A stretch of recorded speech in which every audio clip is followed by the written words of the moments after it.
I am Erin, intuitive medium, Akashic and spiritual mentor, and let's get going. So, on today's episode of the Spiritual Badass Podcast, we have Avarea, and she is the founder of the Altar of Life Ministry in Kauai, and it's pretty fucking awesome if you ask me. But why don't you tell us a little bit, how did you kind of begin your spiritual journey, and what kind of got you to where you're at today? Whew, wow, that's a long one. Let's see. Well, I experienced a very rough beginning in life, in childhood, and lots of trauma. And well, again, everyone knows the story: the physical abuse, the sexual abuse, the trauma at times. And I went about my life pretty disassociated from it until there was a major trigger in my world that brought it all to the surface. So once it all came up to the surface, I was forced to have to look at it. And then, yeah, gratefully, I got the call to move to Maui um, right after my Saturn return. So my Saturn return was like pure hell, pure hell. And so I got the call to go to Maui. And at the time, I was an attorney, and I was working at the top corporate law firm, international law firm in Seattle, and making great money, and had my own home. Really young woman making a lot of money, great home, 2 cars in the garage, whatever the dream is, right? And I got the call to go to Maui, and I went to Maui on a backpacking trip with this guy, and we camped out, we tooled around. And I found myself at a naked beach drum circle, and I That's was like, interesting. "Oh my god, these people know how to live." That's literally what the words that came through. Oh my god, this is living. This is actual live. These people know how to live. So I swam out. I've always had an affinity with whales since I was a child. Always a deep. I always studied about them, learned. So I love the matriarchal quality of the whales. Um, so I swam out to the deep as I could into the ocean, and I just laid back and was floating, and I was like, what am I gonna do? Right. So the first time in my life I heard whale song for real, in real time. And it was like, it was the most beautiful thing I had ever experienced up to that point That's the in my best life. spirit sign you could ever get. It was the most, like, I could have died there on I could have just like go and just done. And I heard the whales. They said, "Don't go, don't go." And all I heard was, "Don't go, don't go." I'm getting chills right now because it was such a prominent message. So I got out of the water, and I was like waterlogged. I don't even know how long I was in there. All I know is my lips turned blue. I collapsed on the beach when I got out of the water. And all I kept hearing was, "Don't go." And I thought, you can't go back there. You can't go back there. And so I didn't.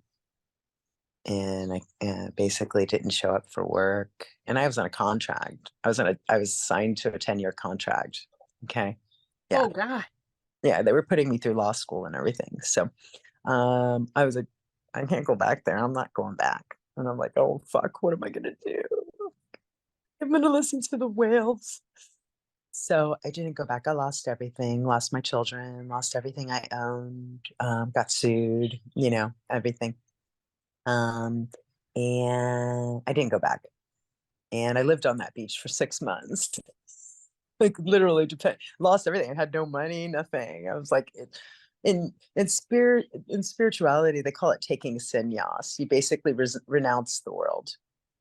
And then you depend, the sadhus or whoever is a sannyasa, and they depend on the kindness of strangers. So I'm living on this nude beach and in a tent, and the you're not allowed to camp there, and the regulators for the land. They kept coming and saying, "You can't camp here, lady. What are you doing?" And I remember and I'm standing there naked talking to this, authority person. And I'm like, I don't know what I'm doing. I just lost everything. And right now I'm depending on the kindness of strangers. And the guy looked at me and he was so like, he was like, "Okay, you can camp here. Go hide your tent back there." So I was like, okay. So I hid my tent. I lived on that beach for 6 months. And depending on the only thing I ate or drank or anything is whatever anybody offered me. So then one master after another, like masterful beings. Like I met a tantric master who taught me how to breathe again and enlivened me. And then I met a tantrika who who was Osho Sannyasin. I don't know if you know who Osho is, but um, so, and then I met a master body worker, and then I met a master a person who was Richard Anderson, who's one of the pioneers of cleansing. Like literally took me under his wing. So I met all these like older, masterful people who were just like, "Whoa, where'd you come from? Come here, let me show you what I'm doing." So I got like this whole new schooling, right? Like spiritual, physical, mental, like all these, the right people, like all at once showed up in my life. And so I got schooled in a whole new way. It was exquisite. And I was just like a little sponge. I was like, I don't know what I'm doing in life. Yeah. Well, these So people got their shit together, so obviously I should listen to what they're saying. I respect these people. They're living the life, right? So I just surrendered to all the masters in my life at that time.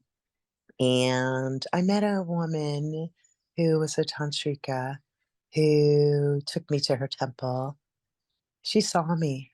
She saw me. She was like, "Ooh, come here." And she showed me her ways of loving and tantra.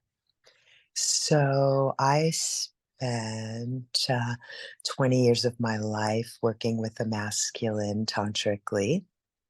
Over 18,000 men I have worked with intimately in this life, not sexually, intimately. None of them came into my body, but I worked on a Hatha Tantra. So I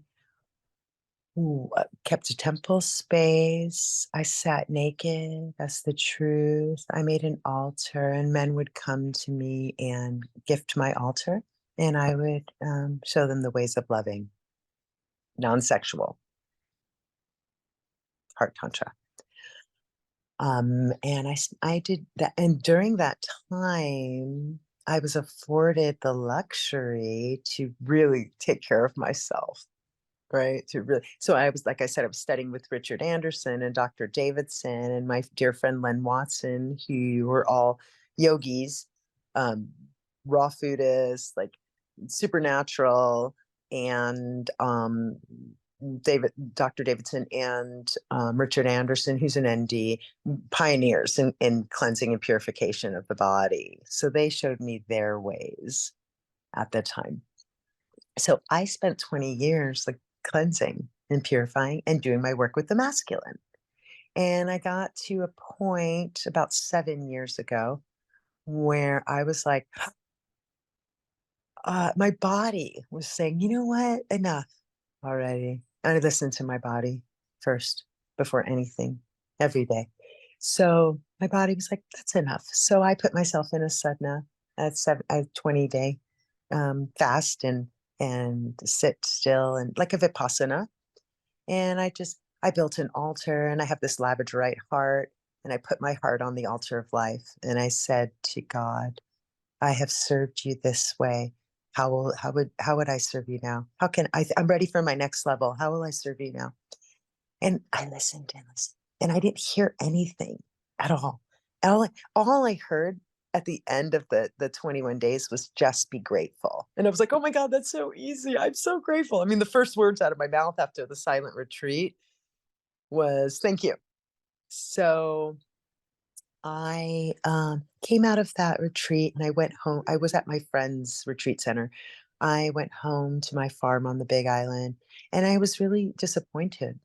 I cried for 3 weeks, just absolutely disappointed that God didn't tell me what I was supposed to do next. Yeah. I was like, right. So I just was like, well, I guess I'm supposed to, God wants me to keep doing what I'm doing. Okay. So, I'm grateful. Yay. So about 3 weeks later, I get a call from my aunt in New York, who's my soul sister. She's not even really my aunt. She's actually my uncle's ex-wife, but we've been connected in this lifetime, like from get. We know we're soul sisters. She calls me up out of the blue and she's like, I know you've been cleansing all these years. She's like, I want to come do a cleanse with you. And I was like, cool, I'm about to start my cleanse. Come on over. So she flies out from New York and we cleanse together.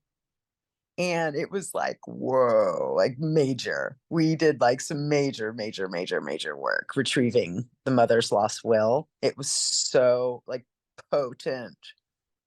And I remember God whispering in my ear, "Are you sure you want to do this?" And I was like, oh, God. I'm getting chills right now. He's like, God said, "Are you sure you want to do this?" And I was like, yeah, I'm sure.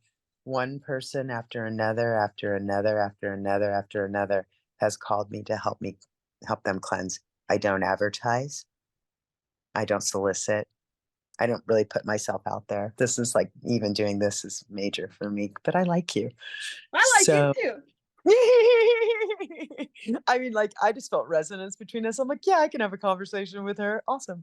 So from that moment on, people have been calling me to help them cleanse. So I created a temple, crystalline temple space. I designed a whole program over my practices for the last 25 years.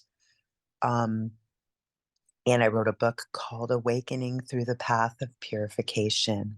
And it's a guidebook. And basically, what happened was I guided myself through this process. And then as I started guiding others through the process that I used for myself, I started hearing myself say the same things over and over again and running the same thing through my current with different people I was working with. I'm like, I need to write a book. So I sat down and I wrote this book, and for the last 7 years, I've been using this book as a guidance system to help people clean and clear their bodies, not only their bodies, but their hearts, their souls, their spirits, and to bring all of those parts back together to bring balance to the heart. So a little aside, I just had this lovely man working with this lovely man, and he told me for years and years and years he's had high blood pressure, right? He said even his doctor's perplexed, right? He did one cleanse with me, and his blood pressure has been steady and stable Oh, ever since. awesome. So, I say that because it's about the heart. It's about coming back to our hearts. And my understanding from my own experience is that we have 4 parts of our being, major Godhead parts: spirit, will, right? Heart and soul. And we could say body and heart, but I am of the premise that we only think we have a body until we become ensouled. Then this body becomes our soul. This body becomes our soul. So that's a lot of what I share in my book, is how to, retrieve our lost will, how to bring it back to the heart, how to open space for spirit to descend, and how to expand in that knowing of ourselves and our relatedness with God, goddess, whatever, God us, huh, God us. Mhm. So, and a major premise of all of this work is to come back to embodying our own sovereignty, which is our birthright, our sovereignty. And so I've coined a term called the embodied souls of the sovereign collective. So that's my mission here on this planet. is to get as many of us to that place as I possibly can. I love that. So do So you think like so since you're kind of on in a magical place, do you think that you would have been able to do that in like Seattle? You know what I mean? Like, you think you would have been able to do what you do now, like kind of living here in the States, or do you think it would have taken you a lot longer? Or how do you feel about where you're at in that healing process, you know? um definitely I that's an interesting question. Oh, I think what happened was I had been living in Seattle for about 10 years and I wasn't getting anywhere. And it was and Seattle has a certain energy. Um I, I definitely attribute coming to Hawaii for my healing. I know it's my right place. I actually don't care if I never leave the island again. I I bet. really It's I magical. don't. If I at one point in one of my meditations, one of the, masters I work with on the inner planes came to me and specifically asked me, "Would you be content if you never left the islands?" And I said, "Yeah, no problem." So, I'm home. This is my right place. I don't I've traveled and done all that all over the world, and so I feel content to be anchored here in my practice and in my mission. So that's all that matters to me. I wake up very early every day, usually 3:30, 4 o'clock in the morning, and I have certain practices that I do. They usually take me till at least 8 a.m. to complete. So that's my anchor, my practice, what I do for this being first and foremost every day. And that sets the tone and the impetus of the rest of my day to be in service. Cool. So, do you just host like certain events during the year and then the rest of the time is kind of your free time, or how do you decide when you're gonna, do since people just kind of come to you, do you plan it out or how does that really work Yeah, for thanks. That's a great question. I we offer our program is a 10-day program. I tell people give yourself 2 weeks, right? Because you want to land and then do the cleanse, and then you have a couple days to integrate. So our base program is 10 days. Sometimes people take 12, sometimes they take 14 because we don't want to rush the baby being born. So um, I do one 10-day cleanse a month, and I whoever get calls me and is magnetized to that month, that's who gets all of my presence and you? attention. And so I love to work between the new moon and the full moon because we do a lot of parasite cleansing and everybody's got parasites, everybody. Um, so we do, and it's really conducive to the flow of the cleanse to be between the new moon and the full moon. So every new moon and full moon, I host a cleanse, and whoever's magnetized during that month, that's who comes here. Um, and we just peel the layers. The cleanse that I offer, it's a very holistic approach to healing because we go multidimensional. We look at the physical, the emotional, the mental, and the spiritual aspects. So every day we go through the physical, the emotional, the mental, and the spiritual. And then every day we go through a chakra every day. And then at the end of that day, we upgrade to the light body consciousness. So, and it works. It's brilliant. It's absolutely brilliant. I get the profound joy of witnessing people go through their process and like pop, like next level. Everyone that works with me. And I'm not bragging, I'm confident. So, because like this seen thousands of people, Yeah. thousands. So all all come to me through word of mouth or because they've seen someone I'm working with and they go, "What?" I mean, like it's such a shift in frequency that it's so blatantly obvious to anyone who knows you. It's such a shift. Like whoever was, nah, that's new, right? Because it's so like, just go back. It's like being twice born, right? So our process includes colon hydrotherapy, which the Essenes, I remember being in a scene in a past life, but the Essenes called it the internal baptism, right? So our temple is sourced with spring water, like Ooh, nice. straight from the source to the temple. So you're internally bathing in this spring water. And water is God. It's encoded with life. It's the oldest living thing, and we don't know where it comes from. That's cool, right? So it's a rebirthing process. It's a coming home to oneself. I'm just the midwife. I just consider myself the midwife, right? Um, it's I'm just holding space, right? And everybody, I love when people are like, oh my God, thank you, look what you did for me. I'm like, no, this is what you did for you. I will not take credit for that. Thanks for trusting me to hold the space for you.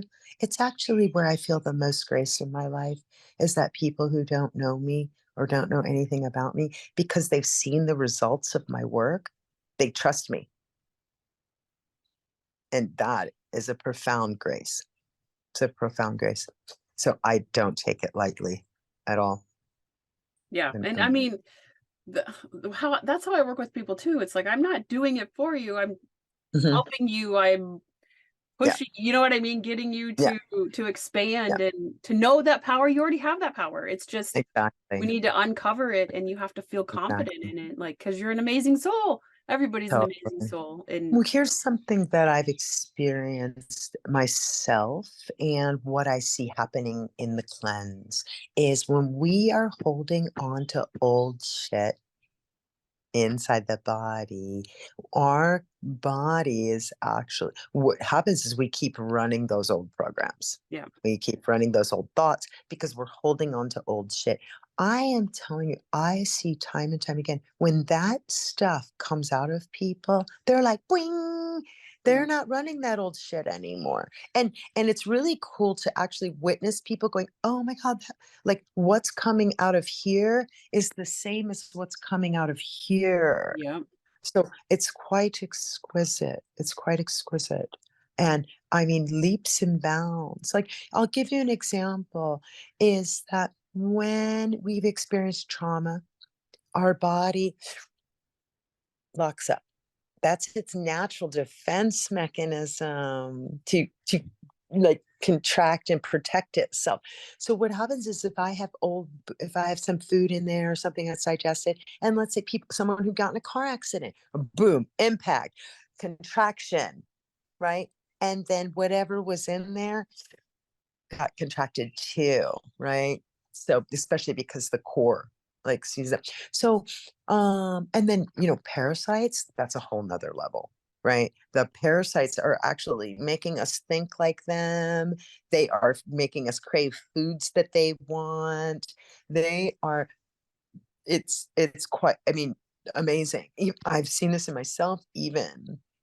Um Not really much because I haven't had parasites for a long time, but because I keep my vessel really clean. I barely eat anymore because I do enough pranic practice that I can live on my own life force. This is this is another part. This is like a next stage of our development is be to not be parasites, right?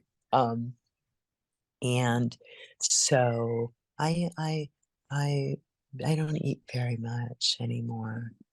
Because I cultivate a lot of life force in in my body that generates more life force, right? mm, So I don't need to consume as much. Actually, I find that when I do eat, it actually slows me down. So I'm heavier, more make you feel kind of heavier it almost. well, here's a big thing, and this is a big, huge part of this healing process, is anytime we eat a meal. like you got to think about the standard American diet. People eat 3 meals a day, right? Anytime you eat a meal, 80% of your energy goes into digesting that meal. Wow. That is a Yeah. lot. This is why when you see people overeat on Thanksgiving stuff, they're like, "Ugh." They get really super lethargic after, because all Food the coma. right, exactly, because everything's going into digestion. So when we let the body, we get the body out of digestion, the body actually starts repairing itself. That's its natural function, to regenerate. It's been doing it since the egg split. It's been in regeneration, right? Cellular regeneration. So this is one of my majors with regards to my cleanse. It's a re-youthing of the body. We get it all clean and clear. What's really interesting is most people tell me, I can't believe how good I feel not eating. Right? Because we give you everything you need in in in micronutrients. So your body doesn't have to digest, but you get them under your tongue. We do implants after your colon hydrotherapy session. So we're like, no more digest, only repair. And I mean, I literally watch people's wrinkles go away. Wow. I'm 54. Okay. I don't have any wrinkles. So, because when your body's hydrated and it's not in digest mode all the time, it's in repairing. That's its natural inclination. The body's really cool. Cool. I So, love yeah, it goes into repair mode. So, I worked with a 70-year-old woman um, for a couple of years. She looks like she's 50 now. She told me I saved her life, but I go, no, you did that. She You made the did choice that. to come, and she made the That's choice to do the it. healing and the That's work, and exactly it. The choice. You made the choice. choosing yourself is a big part of the battle. Like, most people have Huge, a hard time choosing hu- themselves. huge, huge, huge, huge. I mean, literally, I've just, even with my children growing up and going off on their own and everything, it was actually one of the very first times in my life that I actually felt, oh my God, I can actually choose myself now. Right. So that's a big thing for the mother. Yeah. So yeah, we go through every day. Every day we just peel the layers and peel the layers. And it's so easy. Like everybody says to me, oh, Vari, I can't believe how easy you make it so easy. And I'm like, it doesn't have to be hard. We actually do that to ourselves. We think the only way to get anywhere is through hardship and yeah, it's because we've all been traumatized. Every single one of us. Being born is the most traumatic thing any of us experiences. And most of whatever's imprinted on you during that process is pretty much how people live their lives. So we're here to clear the imprinting on our souls, right? Yeah, I like that. It's not only the karmas I came in with, it's my mother's karmas, it's whatever got imprinted during the birth process, because it's traumatic. It's dramatic. I mean, think about let's think about a little newborn. That newborn is being held in the dark, watery womb of the mother. It's absolute bliss. Absolute. I mean, especially when you go back to it, like while you're alive, Yep. like here, it's cool. So and then the mother's like, I can't hold space for you anymore. That's what happens. Like, She's you like, got your get out. eviction notice. It's Get time. out. Like, She's like, get out, right? I can't hold space for you anymore. And then, right? And then what happens when the child breaches? It comes into this starkly contrasting, like absolute dichotomously contrasting environment from loud, dark, cold. right? Well, light and breath. Like, honestly, I think why most people don't breathe properly is because of the trauma of taking the first breath. What happens? They scream because Mhm. it was starkly contrasting from the environment we just came from. And I don't use the word pain too much because that's a judgment. That's a mind judgment of feeling. But it was a start. It was a very contrasting to the feeling that we had in the womb. So that's traumatic. That can be very. This is why I love the women, women who are giving water births and stuff like that. They're actually easing the transition for the child. It's really wonderful to ease that transition. So I had dichotomous experiences with my children. My son, absolute trauma to my body, like, screaming, yelling, crying, all of it. My daughter, purely orgasmic. Or I had 4 orgasms and she came through because I had a wholly different experience. I learned from the first one. I know. Like you are really not prepared. Bella, my first No was, one is. I mean, I No, had her naturally, and I yeah, didn't have to push a lot, and she didn't no, destroy a lot of stuff on the way out, but yeah. Oh, my fucking son is still poor end. painful. My son though, My, he had to have a quick C-section, and holy fuck, yeah, that's a whole nother experience. it's a whole nother experience. I was like, Exactly. oh, they make you stand up within just a couple of hours. I'm like, my insides are gonna fall out. They're like, they're Yeah, not. I'm like, kind of feels like yeah, they are. yeah. Well, it's because they're trying to help you retrieve your core because they just cut through it, right? They cut through your core. So Yeah, nothing prepares you for it. I mean, both of them no, were early, unexpected early bursts, and they three, can three, they five, can me- five. they can actually measure pain on a seismograph. Mm, They can actually measure pain, right? They cannot measure the pain that a woman experiences during child's birth. It's so off the yep. fucking chart that it's Even with my immeasurable. daughter, like I had the But epidural, and my uh, mother-in-law was in the room, and she was like, "Oh my God, that's a big one." I'm like, I fucking know. I can feel it. You know what I mean? I was like, yeah, I know. yeah, I can feel it right through the medicine. I can feel it. yeah, Like, it's yeah. totally Oh, I fine. know. I was 130 pounds when I delivered my son, and he was almost 9 pounds. Oh, He was eight. I God. was 130 pounds. I was a waif, and you couldn't even barely tell I was pregnant. And then he came out. He was 8 pounds, like 14 ounces, 8 pounds, Oh, almost 9 pounds. So yeah, needless to say, split me wide open. I did it totally natural and didn't have an episiotomy and like literally split from my clit to my asshole wide oh. open. Yeah. So yeah. But with my daughter, she was a purely conscious conception, like purely. I was like, "Oh, I feel you there. You want to come through." Okay. I planned with my husband. I was like, "This little being wants to come through me." Yeah. And we planned it and we set the ovulation and we made love. And I literally felt her conception. I My felt it. son, I did. I knew Yeah. where he had I was like, implanted, "Oh, and the doctor's I like, "You just can't know felt the. that." I'm like, "I know No, exactly I where he felt is." it. I Yeah. felt exactly when it The happened. nurse thought I was And losing my mind. I was like, "No, it's down here." She's like, "No, there's no heart." I'm like, "No, it's right here.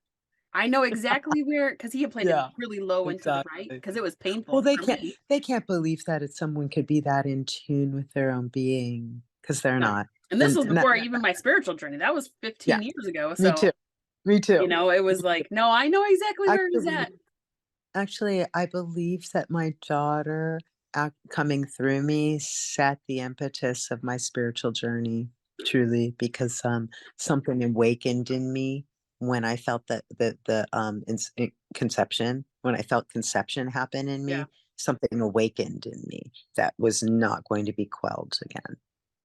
I And like so, that. I yeah, never thought about that. I yeah, should give a little energy to that, because I never thought about it. But with my yeah, son, my second, I 100% knew exactly yeah, when, yeah, where, like where yeah, he was, and yeah, totally, totally. that's kind of cool. Yeah, so it changed the trajectory of my life, truly, that much awareness, yeah, and, so I spent many years going through my shadow and, healing myself, and healing my body from all the trauma, and, yeah, it's a work in progress. This is the beautiful thing about healing, there's no destination.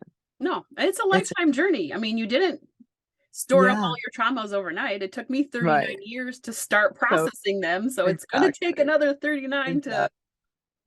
I get through them. But Yeah, I'm a more of the I'm such in a deep, gentle, tender place with myself on my journey now. I feel like all the really hard stuff has been um, done and experienced, and and not that there won't be things that are hard, but I have a different point of view now.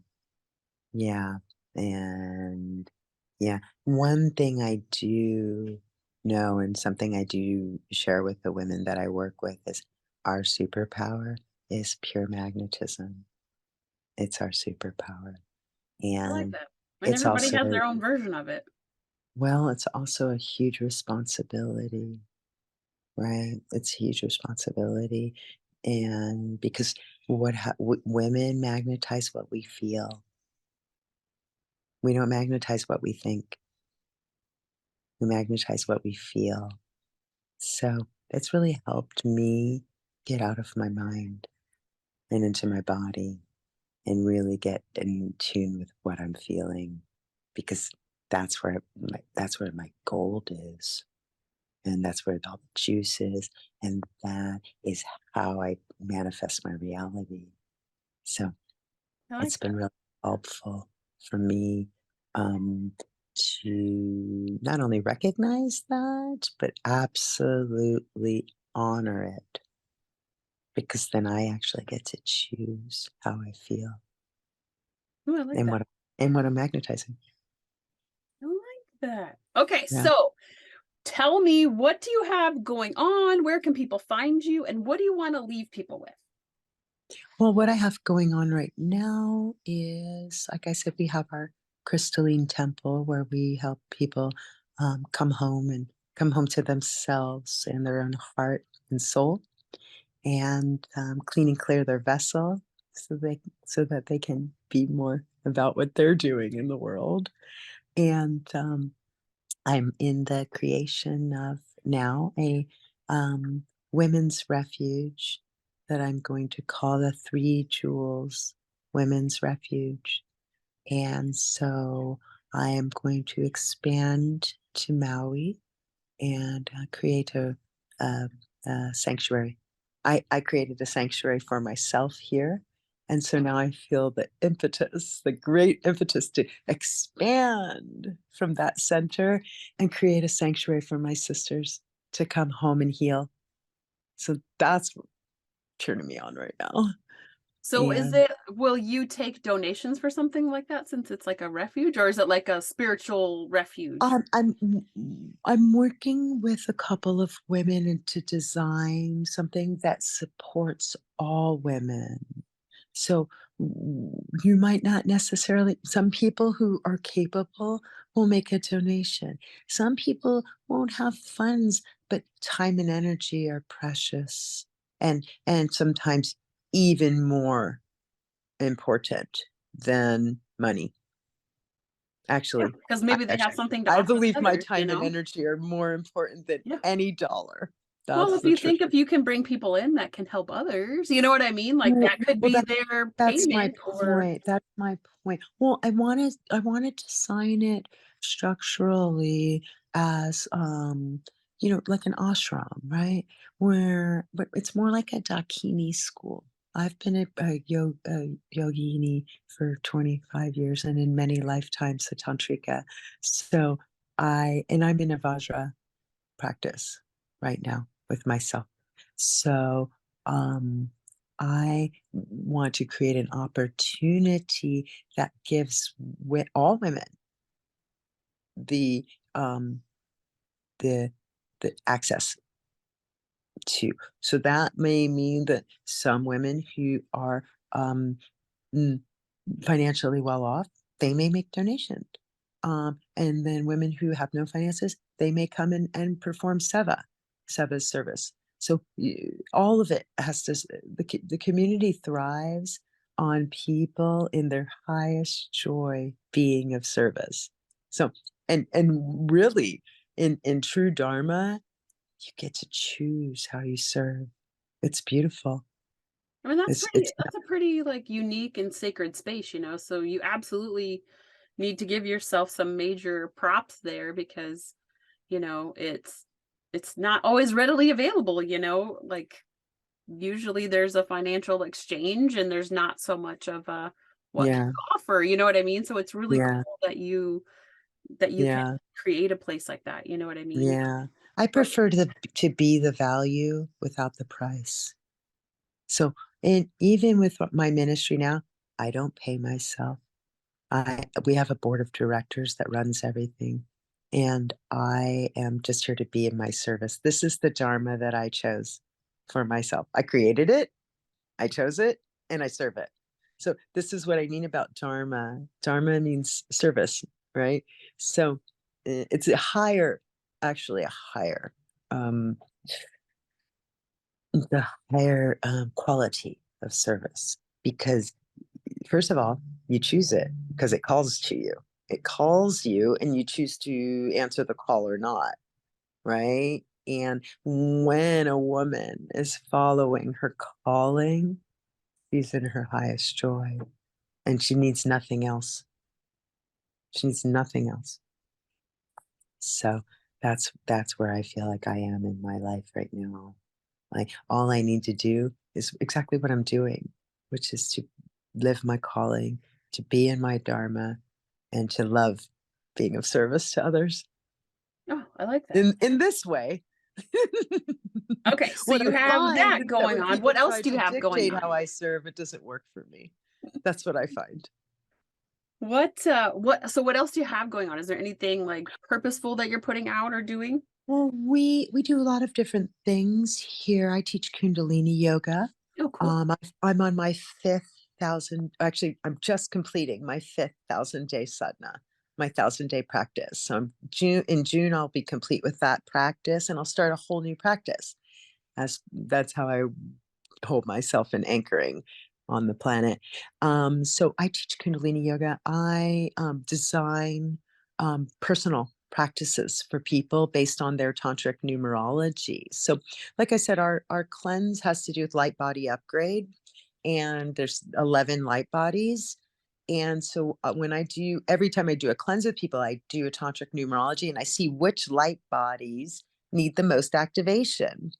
And so I design practices for people to activate those light bodies where I don't want to call them weak. They just need more activation. Right. And what I find very interesting is when I do a tantric numerology reading on someone and it tells me what light bodies they are needing more activation in. And then I look on the days they're cleansing and which light bodies, and it's always those days that are the most like they have to do the most work on those days. So I find that the correlation very interesting. Cool. I like that. Yeah. Okay, so where can people find you if they want to Um, book or talk to you about whatever you do? we are in Kauai, like I said. We're expanding and opening another center in Maui. And you can find us at altaroflife.org. Awesome. Altaroflife.org. And we also are in the process right now. We've created an online program. We're in the process right now of refining, but anyone who's interested can reach out to me and I'd be happy to gift them the, the online cleanse as a beta tester. So anybody in your audience who's interested can reach out to me and I'd be happy to gift you our online program. Um, I have a coupon code, but you have to reach out to the website in order to get it. So, because I'd love to have some beta testers right now. Cool. Yeah. And then, so what would you like to leave people with? What do you? My number one, this is my number one, and this is how we end our cleanse. Your sovereignty is your birthright. We are born sovereign, and it is our birthright to be sovereign. I like that. I like that. Hmm. Oh, thank you very much. It was awesome. Thank you, I'm excited Erin. that you're expanding to even another beautiful Hawaii island. I don't know, I've never Yeah. been there, but I know that it looks beautiful when I see You it. just you just said never. I was just going to invite you to come. Sweet. I know Hawaii is definitely on my list. It'd be cool to have that Yeah. experience there and Yeah. you know, in the tropical place and not Iowa. Mhm. Yeah. Yeah. Come visit. But I hope everybody has a great week and thank you very much. And aloha. Bless your life. Bye. If you're an intuitive medium, lightworker, healer, starseed, whatever you call yourself, and you're ready for massive and rapid expansion in your connection to spirit, realms, timelines, and your intuitive healing gifts, then Accelerated Intuitive is for you. Have you spent years trying to enhance your gifts and you still feel held back, or that your connection to spirit and your gifts could be so much faster, easier, and stronger? Through the Accelerated Intuitive program, we use DNA activations, accessing, processing, and reactivation, and clearing soul cords and blocks from this and past lives. Light language, expansion of your spirit team, and intuitive connection to expand and unleash your hidden and intuitive healing superpowers. One of the current students says she has been working on her gifts for years, and she cannot believe how much progress she has made in such a short amount of time. Her Reiki and intuitive gifts have been exploding. If you're ready for these results, if you're ready to shed all the bullshit and the trauma, that whatever it is that is holding you back from connecting to spirit easier, faster, stronger, then Accelerated Intuitive might be for you. Please do not hesitate to reach out if you have questions about this program.